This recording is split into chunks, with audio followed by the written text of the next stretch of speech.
Assalamualaikum warahmatullahi wabarakatuh. Perkenalkan, nama saya Sidik Maulana, mahasiswa program studi manajemen Universitas Unismanggaha.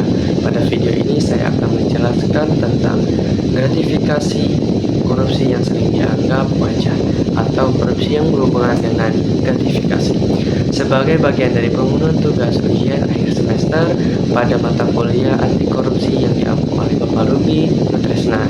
Melalui pembahasan ini diharapkan dapat meningkatkan kesadaran pemahaman mengenai praktik gratifikasi serta dampak terhadap etika dan integritas.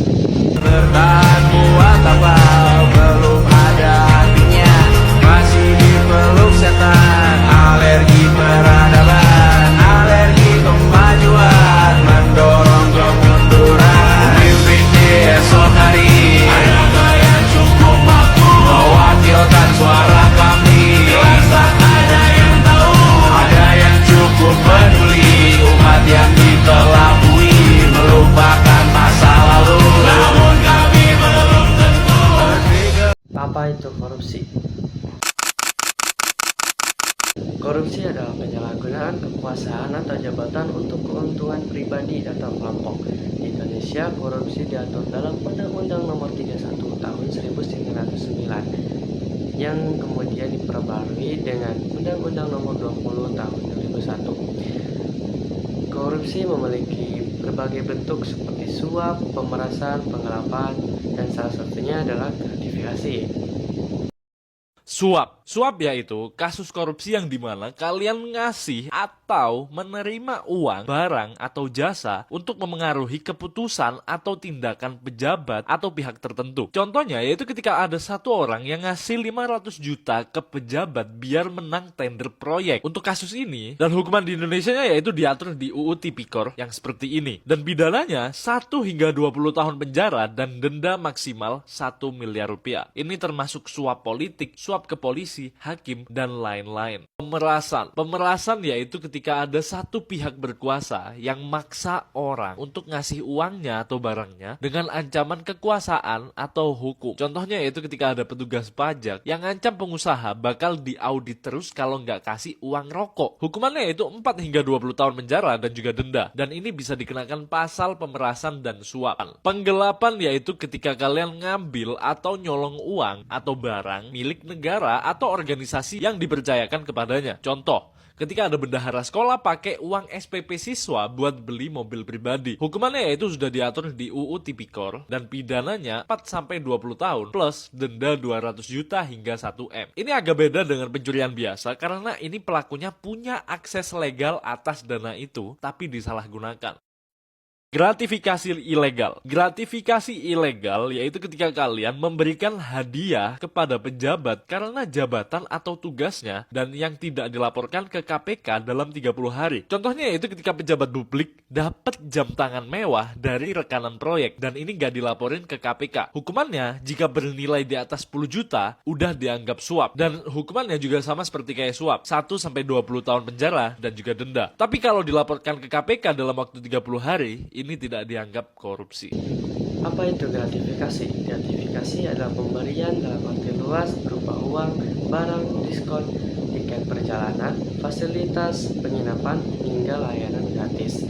Gratifikasi menjadi tindak pidana korupsi apabila pemberian tersebut berkaitan dengan jabatan dan bertentangan dengan kewajiban atau tugas penerimaan. Banyak orang menganggap gratifikasi sebagai hal yang wajar, padahal dampaknya sangat berbahaya.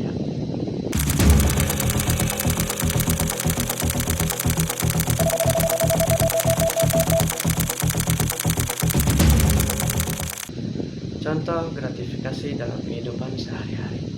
Gratifikasi sering terjadi di sekitar kita. Misalnya seorang pengusaha memberi hadiah mahal kepada seorang pejabat agar proyeknya dilancarkan, atau seorang mahasiswa memberikan hadiah kepada dosen agar nilainya dinaikkan.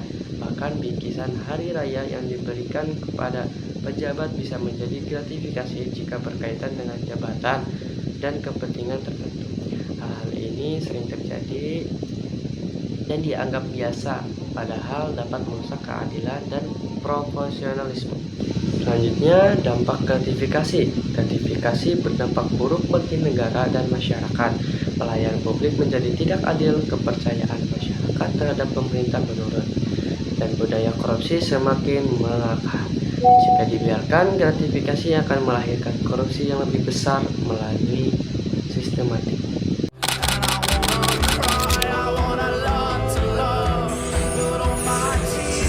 Seperti apa kemudian tanggapan juga dari pegiat anti korupsi soal ujung aliran dana Syahrul Yassin Limpo ini, termasuk dugaan adanya dana dalam kasus pemerasan pimpinan KPK? Dalami hasil penggeledahan yang dilakukan di Kementerian Sosial untuk kasus korupsi bansos. Selanjutnya, upaya pencegahan. Pemerintah melalui KPK mewajibkan pejabat untuk melaporkan gratifikasi yang diterima. Selain itu, pendidikan anti korupsi harus ditanam sejak dini. Sebagai masyarakat, kita juga harus berani menolak dan melaporkan gratifikasi agar tercipta pemerintahan yang bersih. Sebagai penutup, perlu ditegaskan bahwa gratifikasi bukanlah hal yang wajar, melainkan bagian dari praktik korupsi yang merusak etika, integritas, dan keadilan. Pembiaran terhadap gratifikasi akan melemahkan sistem dan menormalisasi penyimpangan. Oleh karena itu, teman-teman, setiap hidup itu kita harus memiliki tanggung jawab moral dan menolak segala bentuk gratifikasi, dan itu berperan aktif dalam membangun budaya anti korupsi. Demikian pemaparan yang dapat saya sampaikan. Terima kasih atas perhatian Bapak dosen. Wassalamualaikum warahmatullahi wabarakatuh.